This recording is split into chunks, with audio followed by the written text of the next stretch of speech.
అందరికీ నమస్తే. భగవద్గీత కథ ఎలా ప్రారంభమైందో మీకు తెలుసా? అది హస్తినాపురం అనే రాజ్యంలో ఇద్దరు అన్నదమ్ముల పిల్లలతో ప్రారంభమైంది.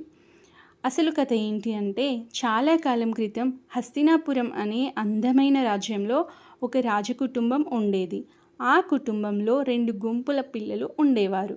ఒక గ్రూప్ని పాండవులు అని, మరో గ్రూప్ని కౌరవులు అని పిలిచేవారు. పాండవులు చాలా మంచివారు, నిజాయితీ గలవారు, అందరికీ సహాయం చేసేవారు.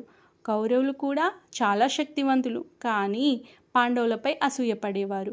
వాళ్ళు అన్నదమ్ముల పిల్లలే అయినా అసూయ వల్ల చిన్న చిన్న తగువులు మొదలయ్యాయి. చిన్న తగువులే క్రమంగా పెద్ద యుద్ధానికి దారితీశాయి. దీనినే మహాభారత యుద్ధంగా మార్చాయి. జీవన పాఠం ఏంటి అంటే, అసూయ సంబంధాలను నాశనం చేస్తుంది. మంచితనం మరియు నిజాయితీ చివరికి విజయాన్ని తీసుకువస్తాయి. ఇతరులతో ఎప్పుడూ పోల్చుకోవద్దు. మంచిగా ఉండండి, నిజాయితీగా జీవించండి, మీ అభివృద్ధిపైనే దృష్టి పెట్టండి. ఇదే మనకి భగవద్గీత చెప్పే మొదటి పాఠం.